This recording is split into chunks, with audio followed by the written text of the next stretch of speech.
Part 5. He is in a dine-in restaurant. Ilang oras ang biyahe papunta doon, who's with him?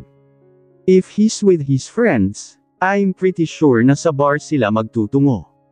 Pinara ko ang papalapit na taxi saka sumakay. Sa Gareth Restaurant please, sabi ko sa driver. Ilang oras ang biyahe, kaya tinawagan ko muna si Dan. Hello, sagot niya sa tawag. You should sleep now baby, medyo matatagalan si mommy at daddy okay. Don't forget to lock the door, sabi ko. Opo mommy, sabi niya, ended ko na ang call saka inilagay sa bulsa ng maong pants ko. Buti na lang nakapagmaong ako. Mga ilang minuto pa bago kami umabot doon. Nandito na po tayo ma'am, sabi nung taxi driver. Binayaran ko siya at hindi na kinuha ang sukli sa 1,000 saka ako lumabas. Inikat ko ang buong restaurant at sinipat kung saan ang lugar ang table niya.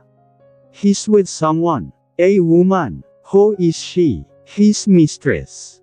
To confirm my suspicion, I entered the restaurant. So he's meeting his mistress at the middle of the night, while we are asleep. Ano pang silbi ng pagpapapirma niya sa akin ng marriage contract kung siya pala tong magloloko? I clenched my fist tightly, walking towards their direction. Never kong naisip na magloko sa loob ng 3 buwan, kahit na minsan ay hindi niya ako tinatrato na parang asawa niya. Well, masakit yun para sa side ko as a woman, even though we don't have any strings attached, only the marriage contract, I still deserve to be respected as a person. Nang makarating sa table nila agad kong tinawag si Greg. What is this all about? Your mistress, sabi agad. The woman stands up and faced me. Agad akong naduwal sa pagkakatayo. No, this isn't true right? Hindi ito totoo, how could this be? My tears started to roll down my cheeks as I make an eye contact the woman who brought me in this world. Mom, she's alive, Mom, I said as my tears still pouring from my eyes. I saw her tears started to roll down her cheeks as she reached for me and hugged me tightly. My princess, oh my God. Look at you, sabi niya at pinasadahan ako ng tingin. Why? I mean how did you survive? Did daddy survive too? I asked. She slightly nodded. Come and sit. I will tell you everything, sabi niya. Maybe some other time tita, our son is waiting for us, sabi ni Greg. Oh my apo, can I go to your penthouse too? I wanna see my grandson, sabi niya. Where's dad, mom? I asked. He's in the bathroom. Oh there he is, sabi niya sabay turo kay dad na papalapit na sa direksyon namin. Daddy, parang batang sabi ko, pinagtitinginan na kami ng mga tao, pero wala akong pakialam, I miss them so much, akala ko talaga patay na sila. Kaya pala walang may pakitang katawan ng mga Coast Guard sa amin. Inilipat ko ang tinigin kay Greg. How about your parents, Greg, did they survive? I asked. They survived but because of the sudden crash of the plane napuruhan, ang kabilang paa niya kaya naputol, si dad naman ay unti-unti na ring nakaka-recover, sagot niya. Lumapit siya sa akin at hinawakan ang kamay ko. We need to go before someone sees us, sabi niya. Tumango ako at saka na kami nagtungo sa kotse niya. Nang makasakay agad niya yung pinaandar papunta sa hotel na pagmamay-ari. Sa biyahe papunta doon tahimik lang kami, pero rinig na rinig ko ang munting iyak ni mommy sa likod, yakap naman siya ni dad. For the past 3 years they grow old, may puti na, ang buhok ni dad while si mom ay nagsisimula ng magka-wrinkles but she's still pretty. Nang makarating sa penthouse, nagtaka ako kung bakit wala si Dan sa sala at bukas ang kwarto niya. Agad na napuno ng kaba ang dibdib ko saka ako nagmadaling nagtungo doon. Daan, pasigaw na tawag ko. Nakatali sa isang upuan si Dan at may takip ang bibig, umiiyak ito pero, hindi ko marinig dahil sa takip nito sa bibig. Agad akong lumuhad at saka siya kinaligan at niyakap ng mahigpit. Mommy, umiiyak na sabi niya. Nagtungo rin sa gilid ko si Greg at nakakuyom na ang kamao. Mommy, they tried to hit me with a vase po. I'm so scared mommy, I thought you will never come home. Mommy, I'm so scared, umiiyak na sabi niya. Napaiyak na rin ako, hanggang sa napahagulgol. Sinisisi ko ang sarili sa nangyari, I shouldn't have come after Greg, sana ay nabantayan ko si Dan dito. My eyes roam around and I saw a piece of paper, nasa kama niya ito. Binitawan ko saglit si Dan at binasa iyon. Security is mostly a superstition. I clenched my fist. If I ever know who did this to my son, I won't think twice to kill them. She or he even used a coat just so they can scare us. I stared at my son who's sobbing in the arms of my husband, while Greg is slightly patting his back. I turned my gaze to my parents. I wanna know the truth behind that incident, I said. Iha, ipagpaliban mo muna, you look tired you should. No mom. I want know the truth. I want to know everything. Pasiga na sabi ko. I can't control the anger that's rising inside me, they will pay for this. Isa man siya or marami sila. Pero iha, just tell her the truth, sabi ni Dad. Ikaw muna kay Dan, I'll talk to my parents, sabi ko kay Greg. He nodded, kinarga nito si Dan at inilapag sa kama nito. Nagtungo kami sa sala, hindi na ako nagpaligoy-ligoy pa at agad silang tinanong. Do you know who's behind this? Look what they have done to my child. What if ma-traumatized siya nang dahil dun? I said. We still don't know who's behind this. The plane crashed 3 years ago, it was planned, simula ni Dad. Buti na lang at may nakapagsabing babagsak ang eroplano, at nakapag-vest na kami, they used the ditching para sa dagat maglanding. Ang eroplano? The pilot thought na mas magandang paraan iyon, pero mas maraming buhay ang nawala, kwento ni Mom. I think the person behind this is envious for the both of you, look kayo. Ang tina-target nila they even drag Greg parents para ano? Para mas maging masaya sila at wala nang haadlang sa kanila sa negosyo. I said. Your dad has a lot of competitors, not only in the Philippines but in the other countries too, sabi ni Mom. Parang may mali, parang may kulang o baka naman sa may hindi sila sinasabi sakin na. Hindi ko dapat malaman. I looked at my dad, tinitigan ko siya sa mata. I think you have something in your mind Dad, care telling us. I said tiningnan niya ako. He just took a deep breath and was silent for a moment before he answered. I was known for being a playboy, simula niya. Tiningnan siya ni Mom, looks like she already knows it, ako na lang ang hindi. It was before I met your mom, I played a lot of girls before her, I didn't think of how they would feel, until I met this girl named Vaya. Sabi niya, she was my girlfriend for 3 years, and she's your mother's best of friends. Vaya, I never heard her name. Ngayon lang, she treated me well, and I love her for that. She was my first love. She was the one who changed me. Not until that day comes, he took another deep breath before speaking again. I throw a party at my house in a villa, nakakuha kasi ako ng scholarship abroad, all of my classmates were invited, and we drink all night until we passed out, pinatulog ko sa guest room yung iba kong mga kaibigan kasama ang mom mo, Vaya went home before the party even started. Your mom was drunk to that, she entered the wrong room. May nangyari sa amin ng mom mo, both of us were naked nang biglang pumasok si Vaya sa kwarto ko. To make it shorter, nang malaman ng parents ko na buntis ako, they went mad at was about to file a case against your father, but then I kneeled in front of them, I tell them na pananagutan ako ng dad mo, he did, he broke up with my best friend and chose to marry me, sabi ni Mom, nanginginig ang labi niya habang sinasabi iyon.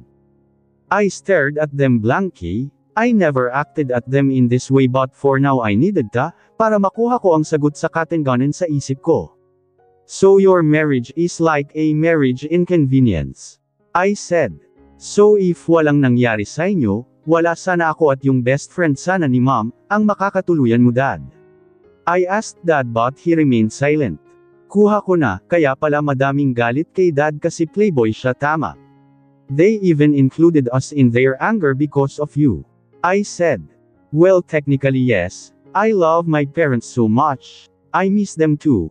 Pero hindi ko lang maatim na hindi magalit kasi nga dahil sa nangyari kay Dan.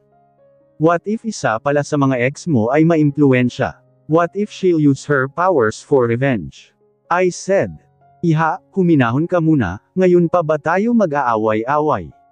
Tanong ni Mommy. I sighed. I know ngayon ko lang ulit sila nakita and I'm thankful, dahil ligtas sila pero talagang hindi ko mapigilan ang galit sa puso ko. Sa guest room na lang po kayo matulog, good night po. I said. Nas-stress na nga ako sa trabaho pati ba naman dito? O kung sana sinabi na nila noon pa, pero ang ex nga ba ni Dad ang may pukana nito o nasa circle lang din namin. Ipinilig ko ang ulo, kailangan ko ng matulog, may mga kailangan pa kong pirmahan bukas, naisip ko munang tignan ang kalagayan ni Dan.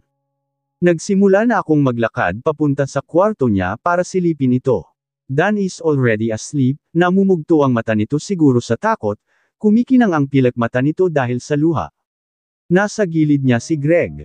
He's going to be fine. I already made call with my friend, remember Harry David? He owned a security agency, nagpadagdag na ako ng bodyguards, para sa penthouse and para kay Dan kapag papasok siya sa eskwelahan, sabi niya. Lumapit ako sa kanila at umupo sa gilid ni Dan. I shouldn't have followed you, sana ay hinintay na lang kita dito. I said, my tears started to block my sight. Hushed. It's okay, at least nalaman mo ring buhay ang mga magulang mo. Don't worry, I won't let anyone hurt our son, or you, I'll protect you no matter what, sabi niya at hinalikan ang noo ko. Ayokong mag-assume na nagsisimula na rin siyang magkagusto sa akin. I know he only say that because of the mother of his child. He just treating me like he really are committed to our marriage, just so my son cannot find out what's the deal between us. Bumigat na ang talukap ng mata ko hanggang sa dumilim ang paningin ko at nakatulog. But before that, there is only one question in my mind. What will happen tomorrow? It's been a week since I found out that my parents didn't die in that plane crash.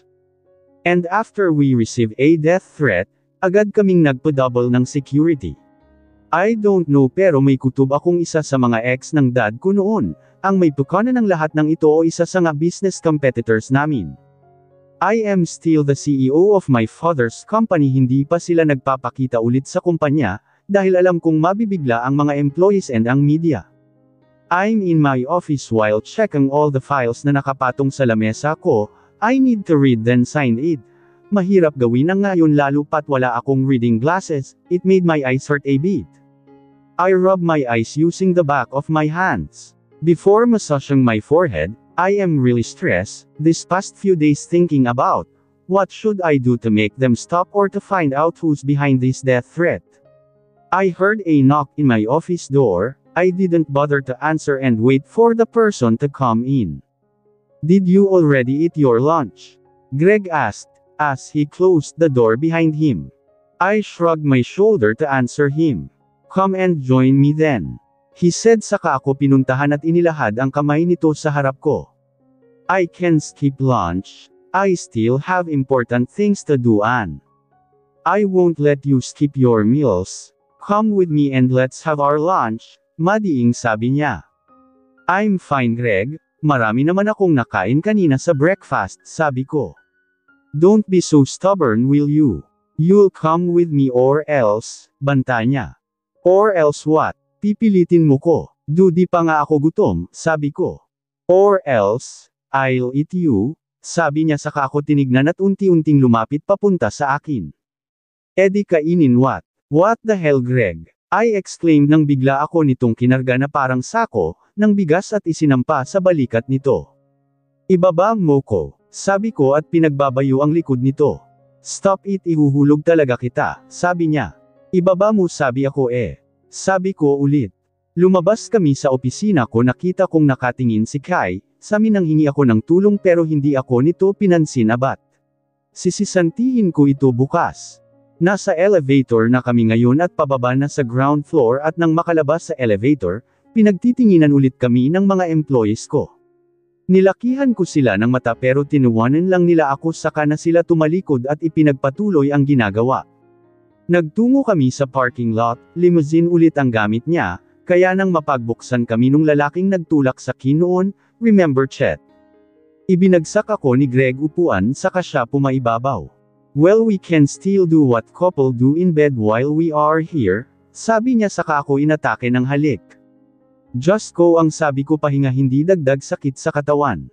I'm not in the mood to entertain your horniness Greg, so please move aside, sabi ko. He keep on kissing my neck. Hindi umaandar ang sasakyan I think nasa parking space pa rin kami, hindi ata sa restaurant ang pupuntahan namin iba ata. I tried to push him, lumayo siya saglit bago umayos ng upo at ipinikit ang mata. Umayos din ako ng upo saka siya binalingan ng tingin at sinuntok ang balikat nito. Umayos ka nga, para kang ano dyan, sabi ko. He smirked at me pero nawala agad iyon, ipinatong niya ang ulo sa balikat ko at inamoy-amoy ang leeg ko. May business trip ako sa Makalawa, sabi niya. And, sabi ko, I'm gonna miss my wife, lamang nito sa akin. Why? Why is he acting like this? It's making me to fall for him more.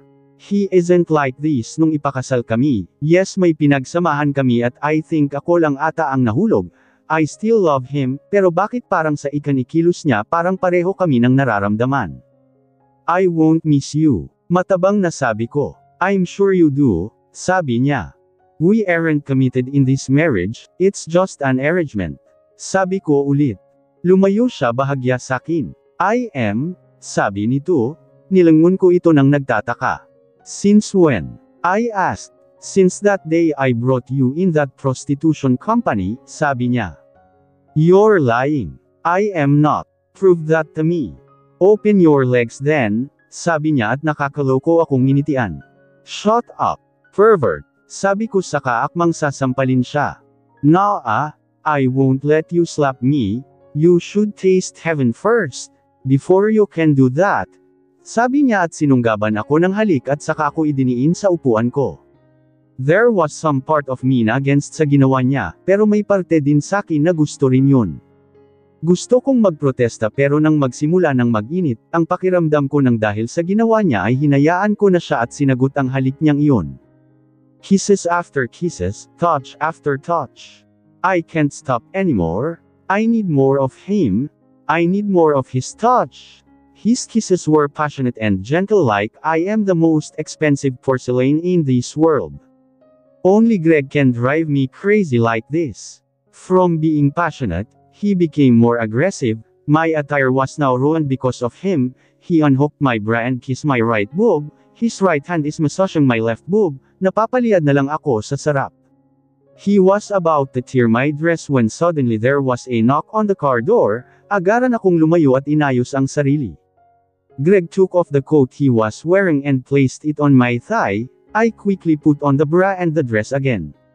Nakita kong yumigting ang panga nito, nabitin ata. Nabitin. What the hell did that word come from? I shake my head para mawala iyon sa isip. Binuksan ni Greg ang bintanan at tiningnan kung sino iyong kumatok. Gosh, what am I thinking? Sir, I'm sorry to interrupt but your client from United States are on the phone, she wanted to talk to you, sabi nung lalaking nakasuot na black at may earplug sa tainga. Connect me to her, sagot naman ni Greg. Biglang nagring ang phone niya. Yes, Miss Clear I will be there on the end of my, sagot niya agad. Tiningnan niya ako bago bumaba ang tingin niya sa kamay ko at hinawakan ito. Agad kong naramdaman ang pakiramdam na parang hinahabol ka ng napakaraming aso, mabilis na tumatambol. Ang puso ko sa loob ng dibdib ko na parang gustong kumawala sa ribcage ko. Hindi ko ipinakitang naaapektuhan ako sa mga kilos niya, naka-poker face lang ako, habang kausap niya sa telepono yung babaeng kliyente. Nang matapos agad niya akong tinanong kung gutom na ba ako. I nodded, agad niyang inutusan mag-drive ang lalaki sa labas na kanina pa nakatayo, hindi man lang ito bumalik sa upuan niya sa harap. There are things in my mind, ayokong paniwalaan iyon pero may parte sa akin na sana totoo nga, na sana, hindi lang ako ang may nararamdaman sa aming dalawa. Though it's been 3 years since then pero hindi ko pa rin siya malimutan, parang nakatatak na sa utak ko na siya lang talaga. He was still holding my hands, I took a quick glance at him, nakapikit ang mata niya. He looked hotter while he's on his white polo, nung siguro nagpaulan ng kagwapuhan si Lord, sinalo niya ata lahat.